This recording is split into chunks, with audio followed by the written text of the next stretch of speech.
au Sénégal depuis l'avènement du président Macky Sall au pouvoir le 25 mars 2012. Merci.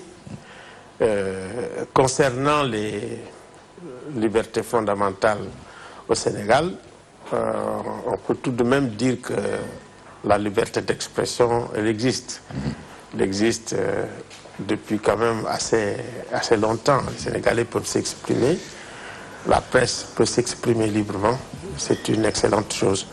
Le problème que nous avions, effectivement, c'est toujours les manifestations. Les droits de marche. Le droit de marcher, de s'exprimer par la marche. C'était très difficile du temps du Parti Socialiste, presque impossible. Quand même, nous, on était arrivé à faire quelques marches dans le temps, mais c'était des exceptions. On a commencé à marcher avec le régime du président Abdoulaye Wade. Mais aujourd'hui, il faut dire quand même qu'il y a des difficultés réelles pour demander l'autorisation de marcher et de marcher dans Dakar. Je pense que ça, il faut dire que c'est un recul par rapport à ce qu'on a connu dans le passé. Oui, vous parlez de recul, mais les interdictions de marche sont souvent motivées. Le préfet invoque l'argument de risque de trouble à l'ordre public. Je pense que c'est les interdictions qui souvent sont l'objet de troubles à l'ordre public.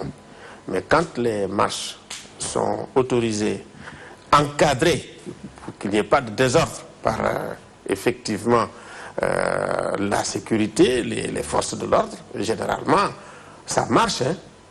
C'est à Dakar où maintenant on essaye de confiner les gens à la place de l'Obélisque pour éviter toute marche. Non, les marches qui sont encadrées, au contraire, ça permet aux gens d'exprimer, d'avoir ce qu'ils ont sur le cœur, de marcher. Et il me semble que ça permet aussi, surtout, d'éviter les violences.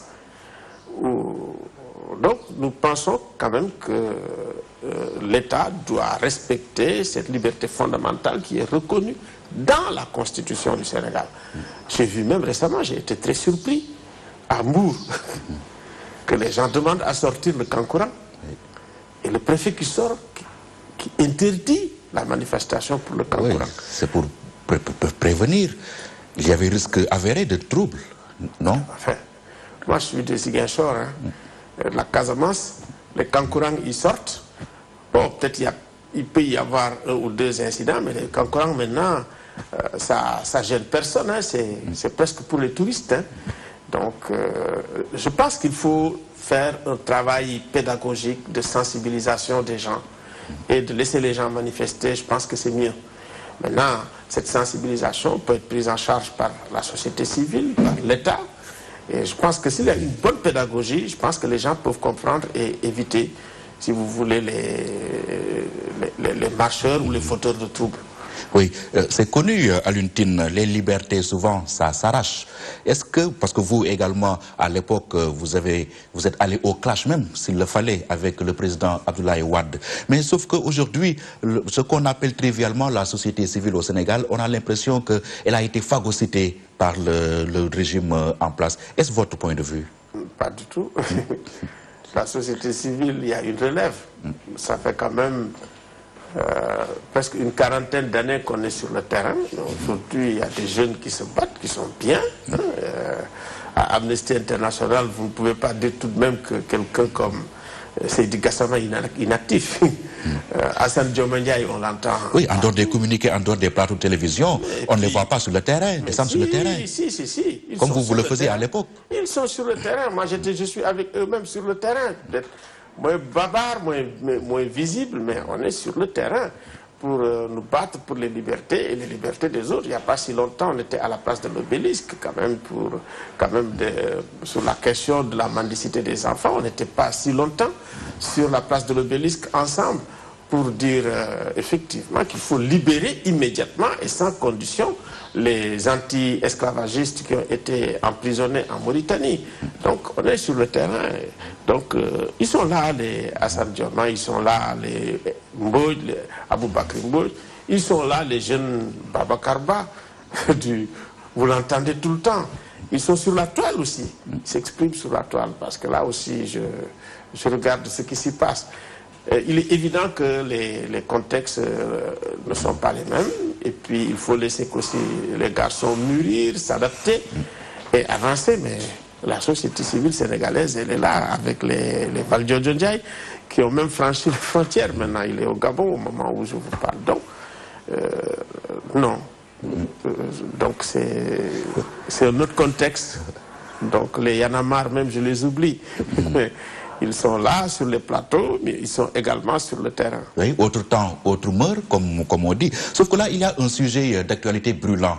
On parle du pétrole et du gaz, l'implication de la famille présidentielle dans ce registre-là, et on n'entend pas la société civile. Ah non, la société civile a travaillé pour que l'ITIE soit adopté par l'État du Sénégal, le gouvernement du Sénégal aujourd'hui, sur les ressources minières.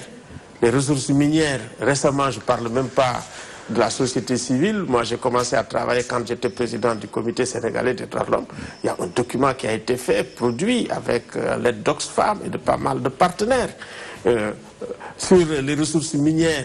Mais il y a un projet qui est en train d'être, comment dirais-je, exécuté par Seydi Gassama sur le terrain, sur les ressources minières, et tout le temps quand même sur le terrain. Le pétrole, vous avez très bien fait de parler du pétrole, parce que ça fait monter l'adrénaline, à la fois politique, économique et sociale. On le voit, il faut que les gens soient extrêmement vigilants sur la question du pétrole. Le pétrole fait partie des facteurs aggravants quand il y a des crises, que ce soit des crises politiques, que ce soit des crises économiques.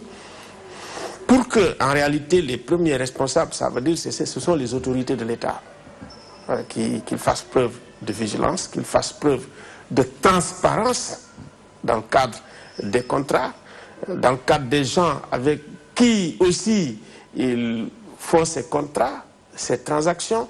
Je pense que c'est très important. Et faire en sorte effectivement que sur ces questions qui sont des questions de milliards, que vraiment les familles politiques ne soient pas impliquées. Soit vous êtes dans le business, soit vous êtes dans la politique. Mais quand vous mélangez les deux, ça amène des conflits d'intérêts. Oui. Et puis, quand on dit que le frère du président, voilà, est donc membre d'une entreprise qui doit exploiter le pétrole et le gaz au Sénégal.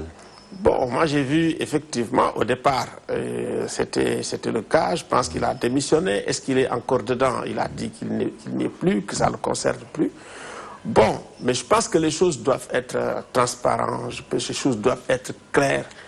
S'il y a des contrats que l'État présente les choses de manière à ce que vraiment le pétrole, qui est un facteur confligène, ne puisse pas nourrir les imaginaires, nourrir la rumeur, nourrir des choses qui, moi je le pense, si on ne fait pas très attention au Sénégal, ça peut nous amener très loin. Oui. Donc, il y a ce qu'on appelle la malédiction du pétrole. Ça existe. Oui. Il faut que l'État fasse attention, informe les gens, soit transparent sur cette question.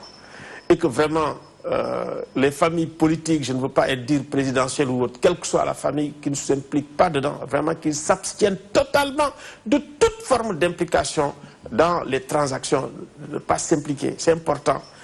Et si vraiment les choses sont claires, sont transparentes, ça peut au moins calmer les gens, ça peut calmer le jeu. Sinon, moi je lis énormément de choses sur cette question, je lis des dossiers sur cette question, mais je dis, attendez, c'est quelque chose qui peut allumer le Sénégal.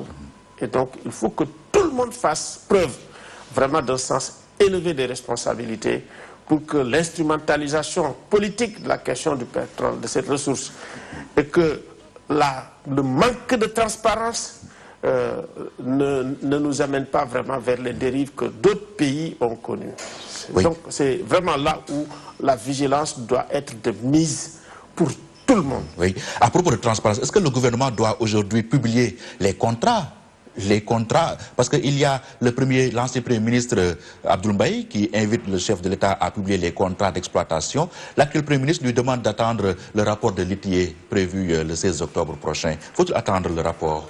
En principe, avec les rapports de l'ITIE, toutes les informations doivent être données. Mais quand même, nous sommes au courant qu'il y a quand même des États qui trichent avec l'ITIE. Ah oui. Mais bien sûr, on le sait, qu'il y a des États qui ont signé, qui ont paraphé, mais qui ne donnent pas toutes les informations sur toutes les ressources. Donc le rapport de l'ITIE, ce n'est pas de l'assurance tout risque? C'est pas une assurance à 100%. Donc, moi je pense qu'indépendamment de l'ITIE, c'est le Sénégal de façon souveraine qui doit faire en sorte effectivement qu'il n'y ait pas de soupçon. Parce que quand même, dès que vous avez du pétrole et des ressources, immédiatement vous nourrissez des soupçons de toute nature. Et l'imaginaire également, sur la base de ces soupçons, va se déployer dans tous les sens. Et il me semble qu'il faut éviter ça. Il faut absolument éviter que vraiment le manque de transparence, le manque d'information sur ces choses ne nous amène vers des conflits qui sont des conflits inutiles que vraiment nous pouvons éviter. Sous Wade, vous avez dénoncé avec force souvent ce qu'on a appelé à l'époque la dévolution monarchique du pouvoir. Aujourd'hui, on assiste à l'implication carrément de la famille présidentielle dans l'exercice du pouvoir. Quel commentaire cela vous inspire-t-il? Écoutez-moi, moi j'étais président de la RADDHO, je ne le suis plus. Donc aujourd'hui, le leadership, c'est un leadership émergent sur le Sénégal. Et je laisse le soin vraiment au leadership émergent de travailler. Vous avez votre point de vue là-dessus? Je les rencontre. Moi, je dis, dans tous les cas, il faut éviter les conflits d'intérêts. Et il faut éviter que les familles ne s'impliquent dans la gestion des affaires publiques. Si c'est fait parce que les gens, effectivement, ils ont des compétences qui leur permettent, comme tout Sénégalais, quand même, de s'impliquer dans la gestion des affaires, ça c'est un autre problème. Mais si tout simplement c'est sur la base de relations familiales, il est évident que ce sont ces relations et le soupçon de ces relations qui avaient amené le 23 juin 2011. Donc il faut absolument l'éviter parce que ces événements sont encore très frais dans l'esprit des gens. Et il est évident que si ça provoque beaucoup de polémiques, c'est parce qu'il y a eu cet événement pour empêcher ce qu'on appelle la dévolution monarchique du pouvoir à l'époque. Et l'implication, bien sûr, du fils du président, qui lui a coûté d'ailleurs très cher. L'implication de Karim dans la gestion des affaires a coûté très cher à la famille Wade. Et il faut toujours se mettre cette situation à l'esprit. Le pouvoir, là, il n'est pas éternel. Donc, on attend effectivement du leadership politique, surtout au Sénégal, dans le domaine de la gouvernance politique, dans le domaine de la gouvernance économique et dans le domaine de la gouvernance sociale, qu'on soit absolument vraiment une référence en Afrique, comme pendant longtemps on l'a été. Senghor a eu ses limites, mais pendant Senghor, au moment où il y avait ce qu'on peut appeler un peu les dictatures militaires et politiques, les partis uniques, mais écoute, Senghor se détache un peu par sa gouvernance. Donc l'exception sénégalaise est-elle sur le point de perdre de sa superbe? Il est évident que c'est sûr que les assises de l'exception sénégalaise aujourd'hui sont assez secouées. Hein. Il nous faut faire des efforts, c'est certain. Nous avons une culture politique, surtout une culture de l'alternance. Les gens, ils parlent de 2000. Mais ils oublient qu'en 2014, il y avait eu cette alternance entre Carpo et Blaise Diagne. C'était important quand Blaise Diagne est devenu le premier député noir à l'époque. Donc, on a, si vous voulez, une culture de la démocratie quand même qui est inscrite presque dans une profondeur historique que pratiquement aucun pays africain francophone n'a eu.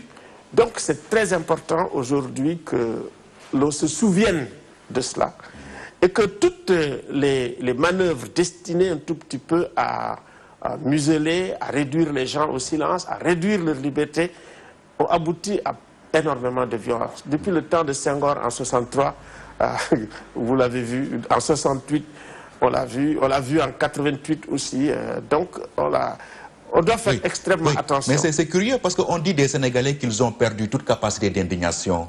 Non, c'est-à-dire que ce n'est pas quelque chose qui se crée comme ça.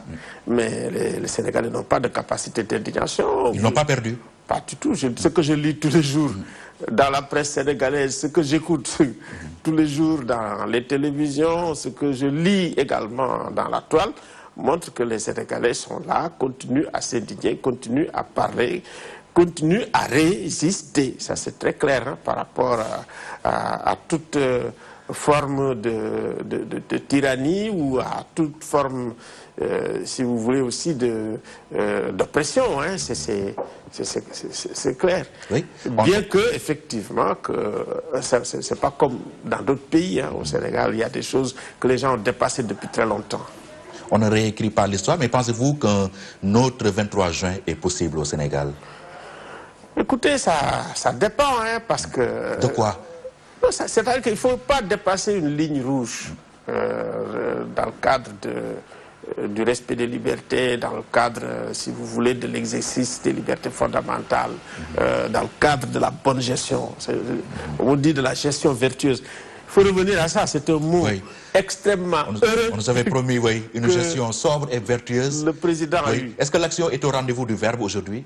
Ce que je veux dire, c'est que quand vous avez sorti, quand vous sortez quand même des concepts comme gestion, gouvernance sobre et vertueuse, il est évident que vous créez quelque chose. Voilà, il y avait une vibration qui était créée, qui dit tiens, voilà, on est en train de tourner la page sombre de la corruption qui a indigné les gens pendant très longtemps. Quand vous sortez cela, quand vous dites écoutez, nous allons sortir un nouveau paradigme dans la gestion des affaires publiques, dans la gestion des ressources, il est évident que vous créez un espoir immense, vous créez des attentes.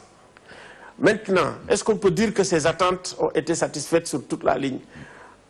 Donc, on peut se poser des questions. Il faut aller au-delà des slogans. Il faut aller au-delà des slogans. Avoir vraiment des institutions qui luttent contre la corruption, qui luttent contre l'impunité des crimes économiques, parce que ça fait partie des préoccupations essentielles des Sénégalais de façon globale, des Africains de façon globale. Avoir vraiment des institutions qui soient légitimes, qui soient crédibles, qui soient dignes de confiance. Et avec effectivement des animateurs qui ont le leadership qu'il faut, qui ont l'autorité qu'il faut pour faire ce travail. Et il me semble aujourd'hui que c'est une demande qui est très forte. Parce que la question, surtout de la corruption, ça revient depuis, je dirais, 2012, de façon récurrente sur la table. Tous les jours que Dieu fait. Je pense que toutes les polémiques sur la question du pétrole, de Petrotim, les polémiques sur Sonko, tout ça, ça tourne autour. Les polémiques même, c'est sur l'OFNAC. L'OFNAC, la Fingom, oui. Tout cela. Quand il a voulu fuiner un peu sur le frère du président, non, ça lui a valu tous ces devoirs-là. J'ai dit, tout le débat que nous avons, toutes les polémiques, quand vous sortez un à un tous ces problèmes, ça veut dire que ça tourne autour vraiment de la gestion vertueuse et transparente. Je pense que ce slogan-là, il faut le remettre sur la table. Il faut lui donner du sens.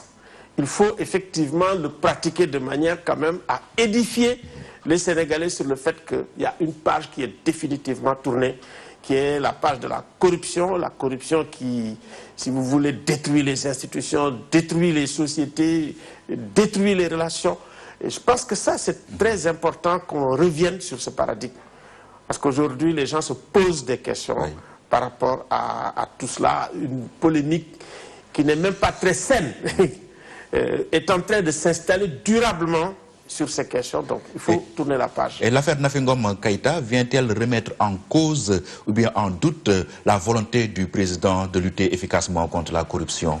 Écoutez, moi, je ne vais pas aller dans les conjectures pour juger un tel ou un autre. Ce que je dis très clairement, c'est que les Sénégalais ne sont pas aveugles, ils ne sont pas sourds, ils ne sont pas inintelligents. Si, effectivement, vous n'avez pas mis en place les institutions qui sont capables vraiment de lutter de façon déterminée, efficace, claire, contre la corruption. Ils le savent.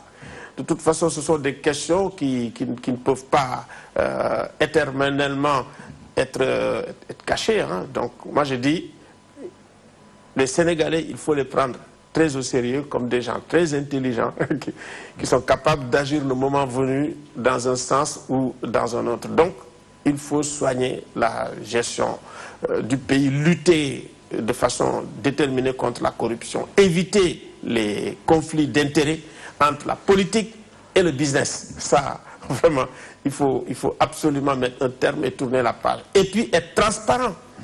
Être transparent sur les ressources. Donner les informations qu'il faut, ne pas les cacher. Parce que si vous cachez les informations, les gens ils sortent d'autres informations, on ne sait même pas sur quel pied danser. Et le président dit avoir mis sous le coude de certains dossiers concernant notamment la traque des biens mal acquis. Non, la traque des biens mal acquis, il est évident qu'on doit se poser beaucoup de questions par rapport à ça. Parce que des questions de quelle nature? Non, ça ne peut pas se réduire à une personne, ça ne peut pas se réduire tout simplement aussi à un parti. Maintenant, s'il y a des gens qui ont restitué, il faut aussi qu'on le sache. Parce qu'on nous dit, voilà, il y a des gens qui ont restitué, mais bon, si on ne le sait pas, ça pose des problèmes aussi. Nous comprenons très bien la confidentialité, mais de toute façon, ça ne donne pas une bonne visibilité, la perception que les gens attendent vraiment des résultats de la traque des biens mal acquis. C'est pas mal déjà d'avoir beaucoup d'argent venant de certains qui sont jugés et qui aujourd'hui beaucoup d'argent a été récupéré.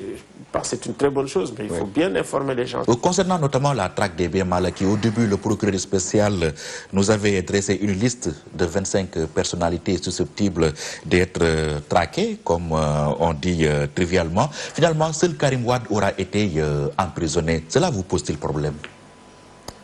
Bien sûr que ça pose des problèmes. Bien sûr que tout le monde se pose des questions. Et ces questions, les gens se les posent jusqu'à maintenant. Je pense que ça aussi, ça ruine un tout petit peu la crédibilité de la traque. Ça, c'est très clair. Et les conditions de libération de Karim Wade, Karim libéré la nuit, qui prend un jet privé pour se rendre aux Émirats Arabes Unis, à Dubaï. On a parlé de deal. Je pense que de tous les côtés, on se pose des problèmes. Que Karim sorte, qu'il n'ait même pas pu rencontrer les gens qui l'ont soutenu et qui repartent en jet privé, pratiquement accompagnés par le procureur du Qatar, tout ça, vraiment, ça nous pose des questions, c'est vrai, ça pose des questions au Sénégal. Avez-vous réponse à ces questions-là que vous vous posez? La thèse du deal, est-ce que cette situation vient conforter la thèse du deal invoquée par certains?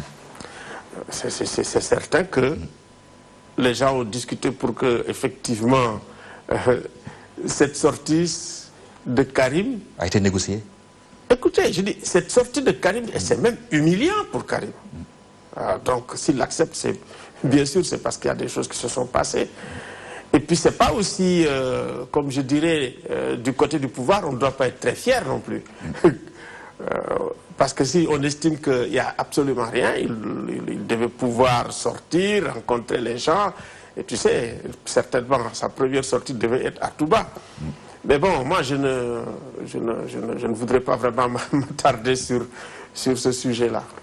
Oui, sur l'affaire Ousmane Sonko, qui défraie la chronique dans notre pays depuis un certain temps. Cette semaine, le président a sorti un décret de radiation de la fonction publique de Ousmane Sonko. Vous, en tant que militant des droits de l'homme, fallait-il en arriver à ce point de non-retour? Disons que Sonko, ça pose beaucoup de problèmes. Et le premier problème, c'est en réalité la situation des fonctionnaires ou des agents de l'État qui sont en même temps aussi des lanceurs d'alerte. Parce que les informations que ces gens sortent ne sont pas des informations fausses.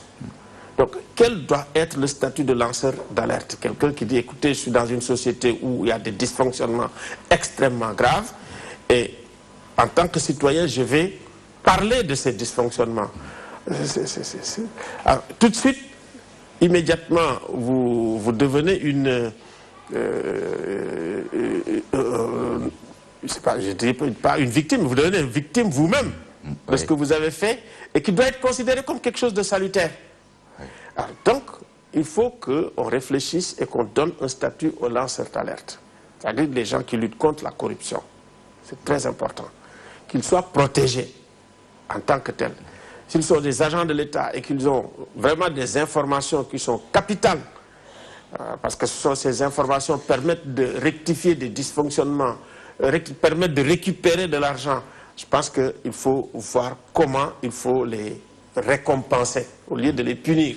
Mais quelle sera la ligne de démarcation entre le fait de lancer des alertes et le fait d'être soumis à une obligation de réserve? Sur la radiation, je trouve que c'est une mesure excessive, c'est une mesure brutale, c'est une mesure qui n'a pas été graduée. Voilà, c'est-à-dire que, à supposer même qu'on considère, entre guillemets, qu'il est responsable, mais écoutez, quand même, c'est son gagne-pain. Chaque jour que Dieu fait, c'est avec ça qu'il va payer la nourriture de sa famille, qu'il va payer l'eau, il va payer l'électricité. Alors, je pense que quand vous vous attaquez à la vie de quelqu'un comme ça, je pense qu'il ne faut pas le faire d'une manière aussi expéditive. Ça demande de la réflexion.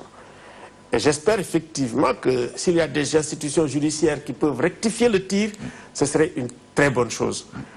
Parce que quand même, c'est pas... Et puis, il y a aussi la possibilité de se faire entendre. Il ne faut pas prendre une mesure aussi grave. Mais on lui a offert cette opportunité. Oui. Il est venu avec 5 avocats. On lui a opposé le règlement, les textes qui régissent sa profession et qui seraient contraires à cette démarche. Bon, bref. Je pense que le droit de faire entendre sa cause, c'est un droit qui est fondamental. Ça fait partie quand même, comme on dit, des noyaux durs pour nous en matière de droits humains. On pouvait créer une jurisprudence. Parce que le texte, c'est vrai, vous venez avec un avocat, ça veut dire que vous venez avec une défense. Ça dépend de la manière dont on peut interpréter les textes. Et quand il s'agit effectivement d'un, comme on dit, d'une liberté aussi fondamentale, ça veut dire de droits humains aussi fondamentaux, je pense que l'ouverture faut être très ouvert dans l'interprétation du texte, c'est mieux. Et donc dire que le droit de la défense est un droit fondamental de l'homme, même s'il vient avec 5 avocats, nous on s'ouvre. Donc il ne faut pas avoir une lecture, comme on dit, close et fermée des textes de l'administration, surtout dans le contexte dans lequel on est, contexte quand même de développement des droits de l'homme. Et jusqu'où peut aller cette propension à radier les agents de l'État?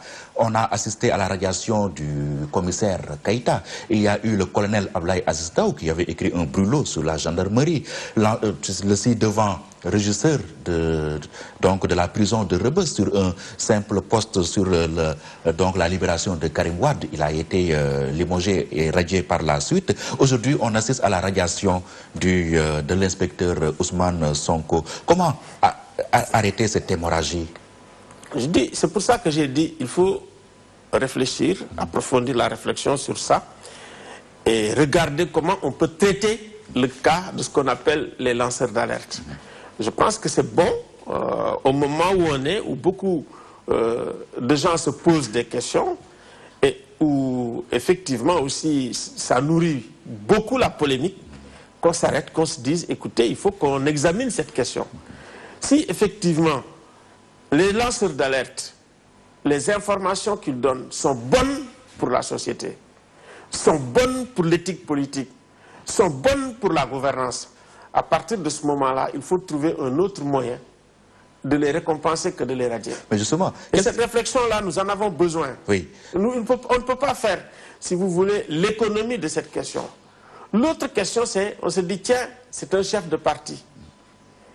Est-ce que moi, je peux être dans l'administration et ne pas avoir la même vision et ne pas appartenir au même parti politique que le pouvoir, surtout concernant les hauts fonctionnaires? Je pense que c'est une question qu'il faut se poser pour qu'on n'arrive pas effectivement à des situations que des pays, je veux dire, totalitaires ont connues.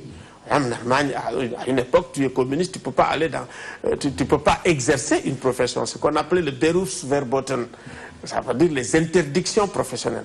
Maintenant, c'est fini. Donc, tout ça, je dis, on peut réfléchir. On peut réfléchir sur ces questions.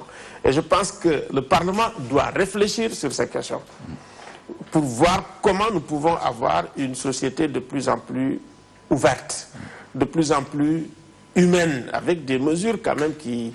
vous voyez, il faut avoir de l'humanité vraiment ne pas radier quelqu'un, lui ôter le pain de la bouche et vraiment l'exposer dans une situation d'aventure. Alors ça radicalise les positions. Donc la réflexion, elle doit être ouverte par la société civile, par les parlements, par les politiques, par les journalistes, ce qui permet effectivement à la société d'avancer à un certain rythme. Mais nous ne pouvons pas dire, voilà, on prend des mesures radicales, tous qui sont contre nous, allez, hop, on coupe. Oui. Il faut nourrir la réflexion, c'est ça ma proposition. Oui, dernier sujet, pour en finir avec les questions domestiques, pour essayer de voir ce qui se passe hors de nos frontières, surtout avec la situation qui prévaut au Gabon. On est le dimanche 4 septembre. Aujourd'hui a lieu l'élection du Haut Conseil des collectivités territoriales. Alioune Tine, vous avez été membre actif des assises nationales. Aujourd'hui, il se dit, en tout cas les partisans du président Macky Sall disent que ce Haut Conseil a été inspiré des assises nationales. Est-ce que cet Haut Conseil tel qu'il doit exister aujourd'hui, c'est de la même manière dont vous l'aviez conçu dans le bureau des assises? Bon, écoutez, moi je ne veux pas entrer dans le débat, c'est bon, c'est pas bon. Ils n'ont qu'à l'installer et on n'a qu'à voir sur le terrain quel est leur rôle et qu'est-ce qu'ils apportent de concret vraiment à la société sénégalaise. Quelle va être leur contribution? Moi vraiment, je suis avec beaucoup d'intérêt. Tu sais, les questions comment on appelle, de décentralisation. Parce que ce dont nous souffrons, c'est une espèce de centralisation absolue, excessive de tout dans la capitale, que ce soit les pouvoirs, que ce soit les ressources, que ce soit les fonctions, que ce soit les infrastructures. Alors, décentraliser, ça peut être quelque chose de très important. Ça peut être même vital, parce que vous avez par exemple des coins où il n'y a pas d'administration dans certains grands pays. Ce sont effectivement ces espaces où nous avons eu les menaces comme Al-Qaïda, les menaces comme, comment dirais-je, Boko Haram, etc. Maintenant, quand vous décentralisez les pouvoirs, il faut vraiment les décentraliser. Donc, ça, c'est un grand problème que nous avons aujourd'hui.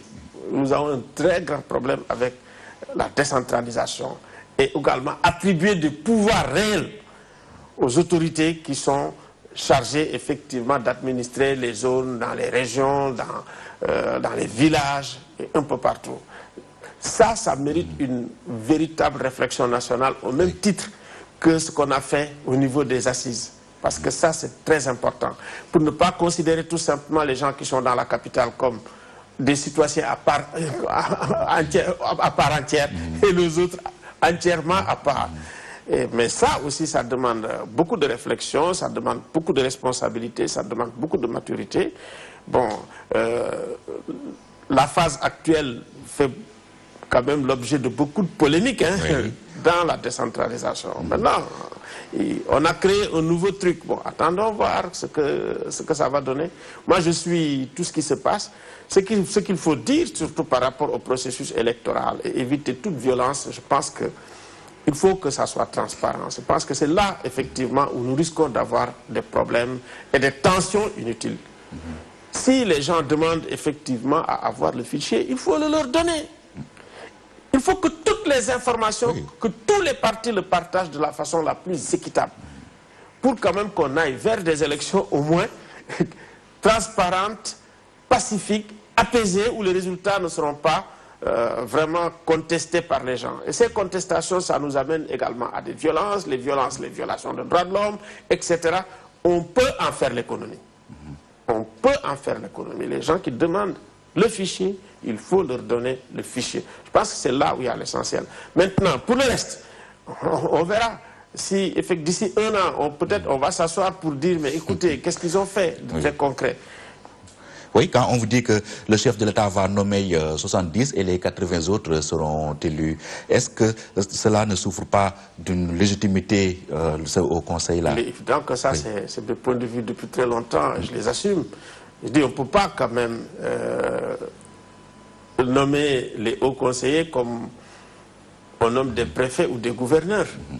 Il faut qu'ils, de par la fonction qu'on va leur donner, il est bon qu'ils aient une légitimité.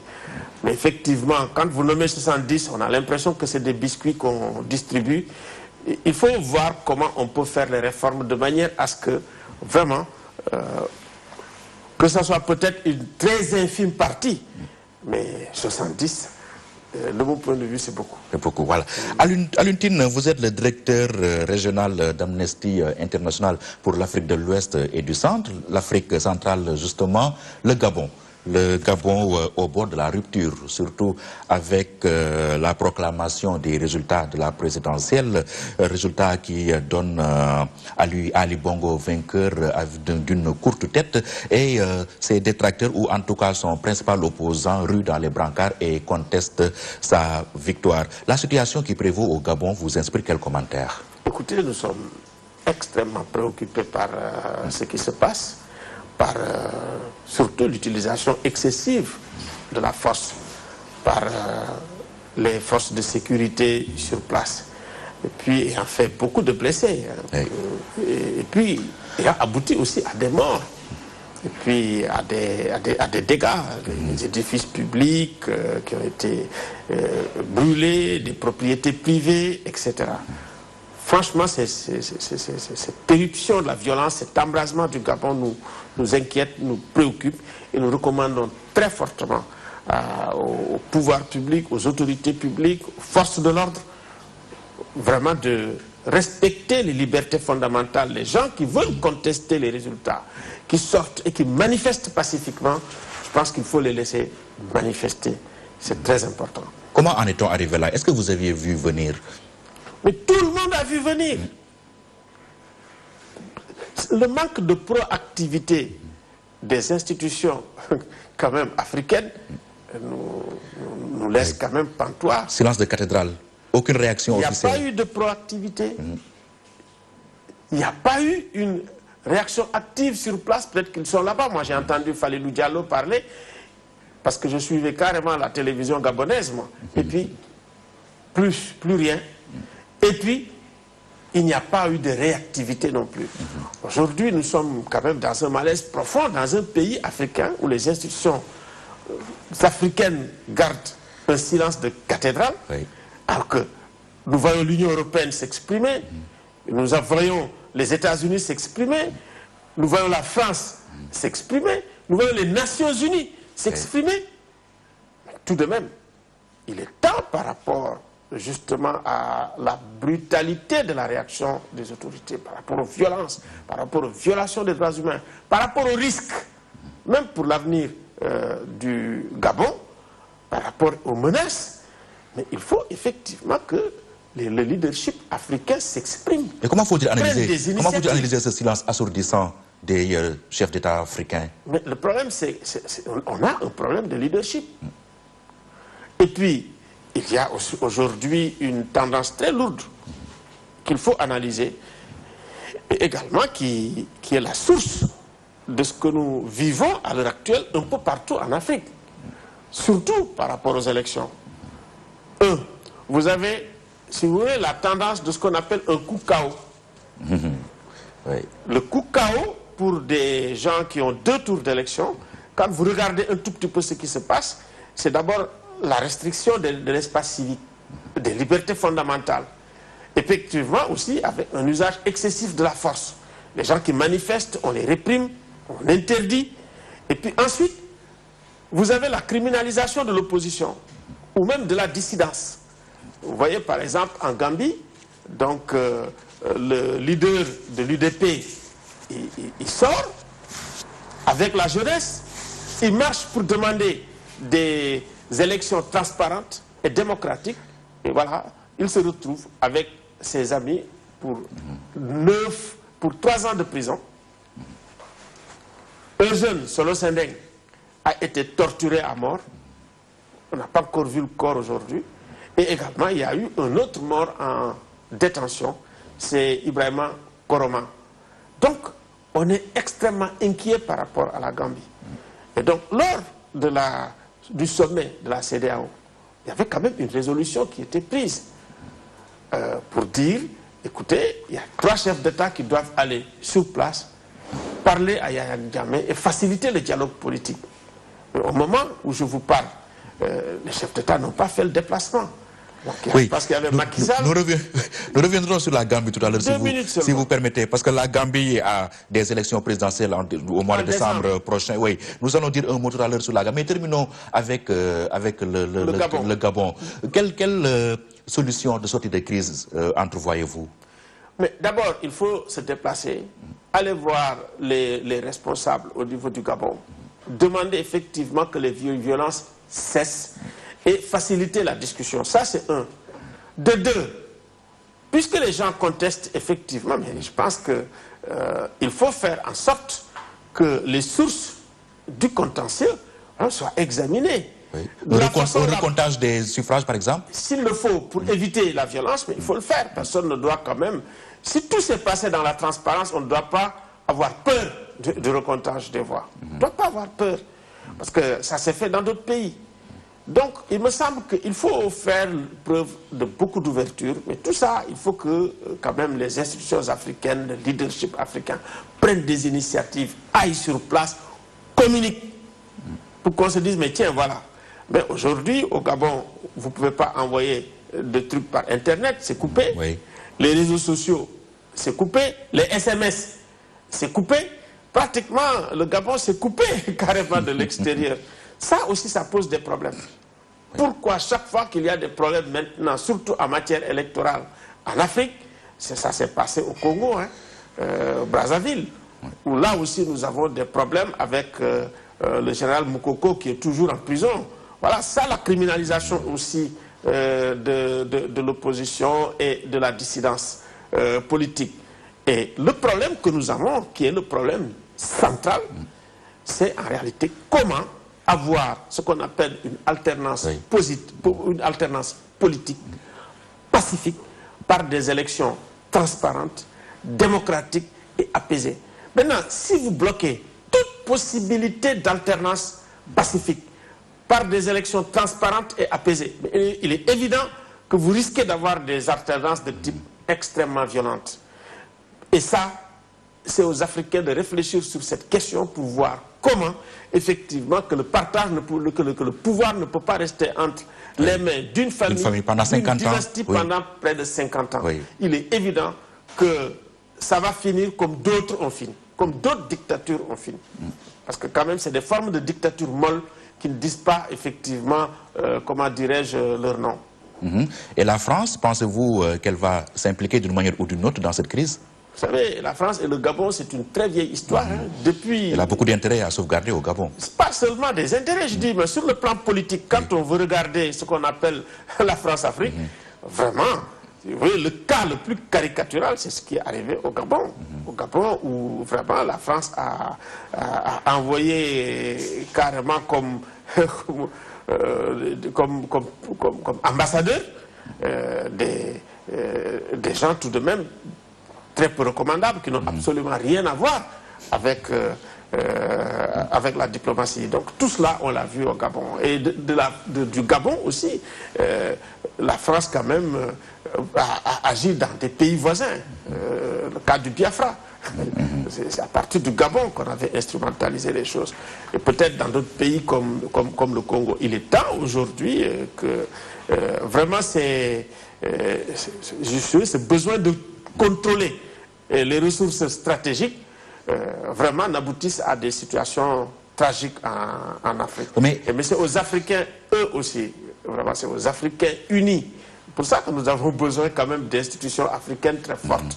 Les pays africains aussi qui soient forts pour, comment dirais-je, défendre leur souveraineté et le défendre très bien. Mais pour cela, faut-il aussi que nous créions les conditions de pays qui soient stables, de pays où vraiment l'alternance se fait de façon pacifique, de pays également où ce qui doit prévaloir partout et à tout moment, franchement, c'est l'intérêt général et l'intérêt des populations. Pour en finir un peu avec le Gabon, pensez-vous qu'il est normal qu'un pays qui compte un peu plus de 600 000 électeurs, 1 800 000 d'habitants, puisse attendre 3 jours avant de proclamer les résultats d'une élection? Non, je pense que c'est ce que je dis. Si vous avez le coup KO constitutionnel, ça veut dire élection à un tour. en réalité, vous bloquez l'alternance. Oui. Et dans la plupart des pays où il y a des élections à un tour et avec des septennats, en réalité, quand vous regardez, c'est les mêmes qui sont là depuis le début, depuis l'indépendance, pratiquement. Ça pose des problèmes. Ou des gens qui sont venus après, ayant profité d'un coup d'État ou de truc, et qui restent encore. Ou même profiter même de l'alternance, pour maintenant renverser tout le reste. Voilà, et rester. Donc, je pense qu'il nous faut une réflexion pour sortir de cette impasse. Dans la plupart des pays, quand même, de l'Afrique centrale, c'est presque la situation. Et en réalité aussi, quand ils viennent au sommet des institutions africaines, et ils n'ont pas cette légitimité, parce que leur pays n'est pas démocratique, parce que la manière dont ils sont arrivés au pouvoir aussi pose des problèmes, il est évident qu'ils transportent ces problèmes-là à l'intérieur des institutions. C'est ça que nous avons. Mais le Gabon, je pense que les Africains doivent aider le Gabon à avancer, à changer, parce que tout le problème, c'est vraiment la résistance au changement. Mais également... Le peuple a soif de changement, d'alternance. Il est évident que les gens veulent voir des têtes nouvelles, veulent voir une génération nouvelle, veulent voir d'autres. Mais quand vous avez le pouvoir, vous avez le contrôle des ressources. Et quand les gens regardent une fois, maintenant, les gens ils regardent les gouvernements, ils regardent les postes, ils regardent tout. Nous, quand on était du temps de Senghor, c'était pas beaucoup, c'était pas un grand gouvernement. L'école, vous sortez, vous n'avez pas de problème. Vous ne regardez pas si c'est des catholiques ou des musulmans, vous ne regardez pas si c'est des Sérères ou des Peuls, vous regardez, etc. Des fois, même quand un ministre avait amené ces gens là-bas, les gens ont rigolé un peu. Et puis on trouvait ça normal. Mais maintenant, les gens, ils regardent. Les gens, ils comptent. Donc, il faut qu'en Afrique, les gens fassent très attention sur les critères, les normes qui font effectivement que les gens puissent accéder à certains postes. Et que, franchement, qu'on essaye de limiter le maximum possible, si vous voulez, cette tendance à ce que on ait presque un parti-État. On est un truc où c'est nous qui avons gagné, on prend tout. Et que les autres perdent. C'est-à-dire quand vous regardez les caricatures même, dès que vous accédez au pouvoir, on vous montre avec des trucs. Et puis toute l'opposition est en quenille ou les caricatures reviennent. Et ces caricatures sont parlantes. Et il ne faut pas en rigoler. C'est très sérieux. Il faut faire en sorte que vraiment la redistribution des ressources, que pratiquement tout le monde y gagne quelque part par rapport à ce qu'on a. Mais si effectivement il n'y a qu'une partie qui gagne tout le temps et tous les jours, et les autres vont dire, écoutez, nous aussi on va tout faire. Et ceux qui ne peuvent pas, ça crée des tragédies. Regardez ce qui se passe dans la mer Méditerranée tous les jours qu'on nous montre. C'est l'Afrique et l'instabilité. Le désert, c'est comme ça, c'est l'Afrique et l'instabilité. Et regardez la crise des réfugiés, c'est par rapport à la crise... L'Afrique est mal partie, comme disait l'autre?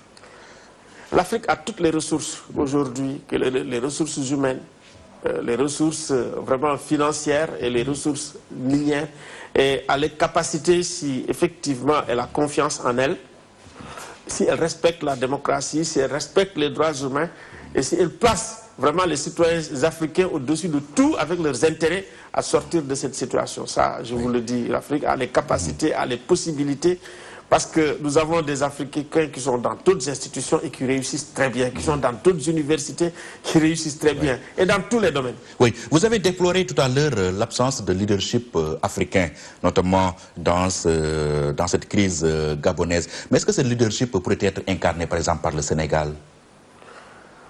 Mais écoutez, le Sénégal, quand même, a un leadership quand même assez long sur le plan diplomatique. Ce n'est pas quelque chose qui a été créé comme ça. Vraiment, il faut saluer l'œuvre de Senghor de ce point de vue-là, qui a renforcé la diplomatie sénégalaise, qui fait que le Sénégal est respecté, qui fait que le Sénégal a de l'autorité, qui fait que la voix du Sénégal, ça compte aussi bien à la CEDEAO, à l'Union africaine, nous qui avons travaillé là-bas, on le sait, et même aux Nations Unies. Donc, je pense que c'est un legs qu'il faut renforcer et que les autorités actuelles doivent vraiment par tous les moyens aussi renforcer. Voilà. Oui, autrement dit, qu'attendez-vous du président Macky Sall concernant cette crise gabonaise? Dans n'importe quelle crise africaine, en tant qu'Africain, on doit l'entendre. Et s'il a des possibilités diplomatiques et des relations qui lui permettent d'agir pour atténuer, pour régler la crise, je pense que le Sénégal n'a pas le droit de ne pas s'engager. Est-ce que ces ardeurs n'ont pas été refroidis par la situation à Ouagadougou quand il est allé faire la médiation et qu'il a été en quelque sorte désavoué par la suite? Oui, mais on en tire les bonnes leçons. Vous savez, vous pouvez avoir des échecs et puis dire, tiens, je vais tirer les bonnes leçons pour que la prochaine fois, etc., etc. Mais ce n'est pas ça qui discrédite forcément la diplomatie sénégalaise de façon globale. Hein. Donc, quand il y a des problèmes, il faut vraiment que le Sénégal agisse, qu'on l'entende. Qu'on l'entende et que vraiment que le Sénégal marque sa différence. Ça, c'est très important. Un autre sujet qui vous tient à cœur, la Gambie. Alors, existe-t-il un cas Yaya Jammeh en Afrique? Mais c'est un cas. La Gambie est devenue un État paria. Avec tout ce qui se passe en Gambie, avec même les risques qu'on peut avoir en Gambie avec les élections qui viennent, il n'y a aucune action proactive pour dire, bon, en décembre, il va y avoir des élections. Le processus électoral a commencé vraiment sur la base vraiment de conflits. Que le leader de l'UDP, Maître Darbo, il est en prison tout simplement pour avoir initié une marche. Hein?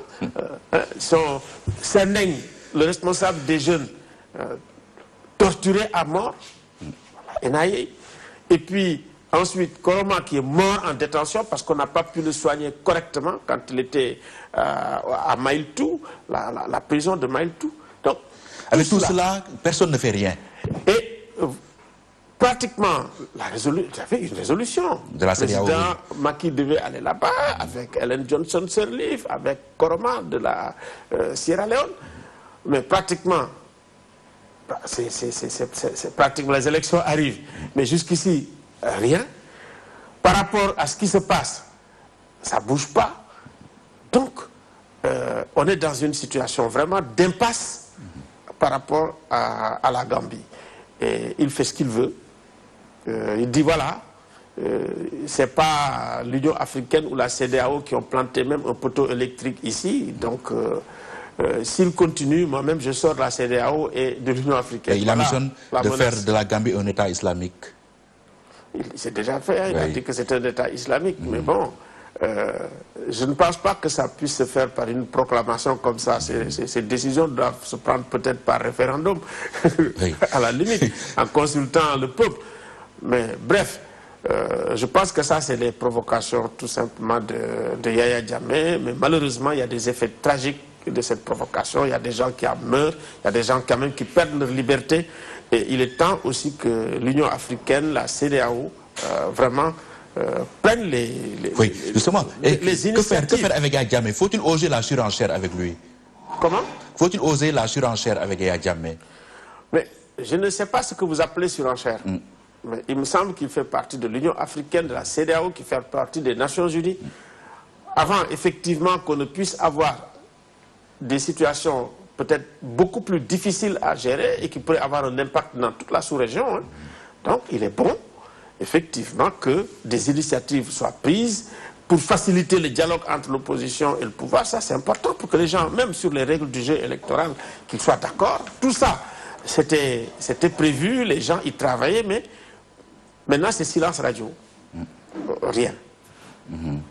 Et le Sénégal doit-il avoir un rôle à jouer dans cette affaire-là, pour la stabilité, ne serait-ce pour la stabilité de la sous-région? Mais attendez, le premier rôle même incombe au Sénégal, qui est un voisin direct, parce que tout ce qui peut avoir toutes les conséquences d'une déstabilisation de la Gambie, nous le ressentons immédiatement, nous le Sénégal. Nous sommes le premier. C'est quoi, on le ménage trop? Jamais le Sénégal le ménage-t-il trop? Il est évident, je peux comprendre hein, la prudence du Sénégal par rapport peut-être aux capacités de nuisance de Yaya Jammeh, par rapport effectivement aussi à la question casamançaise. Il ne faut pas aussi occulter toutes ces questions, que les gens soient prudents. Ça, on peut le comprendre. On peut bien le comprendre. Et maintenant, c'est les autres, c'est le Nigeria. Et le Nigeria ne bouge pas. Et je pense que le Nigeria a un grand rôle à jouer dans la sous-région pour sa stabilité, a un grand rôle à jouer en Gambie. Parce que la plupart du temps, les juges qui condamnent et qui mettent en prison, ce ne sont pas des Gambiens. Hein. Souvent, c'est des gens qui viennent du Nigeria, du Ghana. Et c'est le moment vraiment de nous adresser aux juges, aux juristes du Ghana, du Nigeria, pour dire tout de même, franchement, par rapport à la situation de la Gambie, ils devraient y réfléchir vraiment beaucoup avant vraiment d'envoyer des gens en prison et qui meurent par la suite. Oui, le Nigeria a une épine dans ses pieds. Il y a Boko Haram, même s'il se dit aujourd'hui que Boko Haram est en perte de vitesse, il reste quand même un monstre redoutable. Oui, c'est quand même un des plus grands pays de la sous-région, donc il a une responsabilité particulière, le Nigeria, dans la sous-région. Nous connaissons effectivement le problème de Boko Haram qui a quand même depuis 2009 quand même créé beaucoup de problèmes au Nigeria, beaucoup de tragédies, surtout dans le nord du Nigeria.